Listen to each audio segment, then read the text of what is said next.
The SIIA has been analysing transboundary haze in particular for more than 2 decades, and over the years, we've expanded our focus to include the environmental, social and governance or ESG practices for the agribusinesses and forestry sectors, opportunities in the green finance space, and more recently, the carbon markets that are starting to emerge both here but globally. Domestically, Singapore has launched the Singapore Green Plan, which is our whole-of-nation movement to realise our net zero emissions aspirations and advance the national agenda of sustainable development. The more personal question I want to ask you, Minister, and in closing, really is, you're one of the few ministers who've really spent a long time in the private sector. You began in one of the bigger companies of Singapore and then moved to another big company of Singapore before joining politics.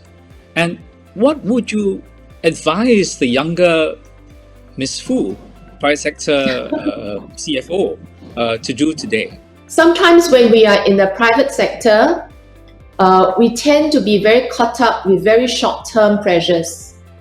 And my advice would be for all of us in that role, whether it's an accountant, whether it's a CFO, whether it's a CEO, to step back from time to time and really look at a 10, 20, 30-year horizon and ask ourselves, what are some of the risk factors that will affect our businesses, our legacy for the next few decades?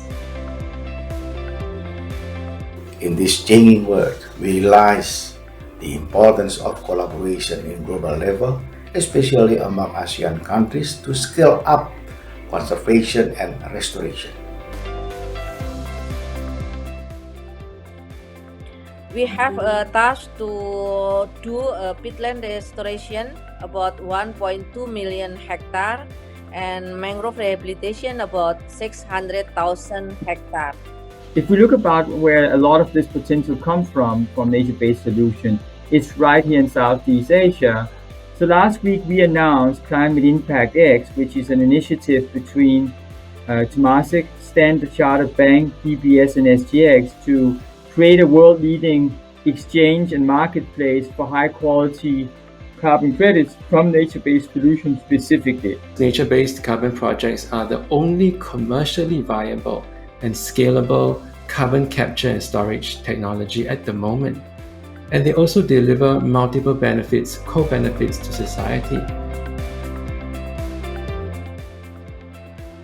It's very important for us to have a transparent and traceable palm oil supply chain that goes past all our operations. We are the second largest of palm oil plantation in the world.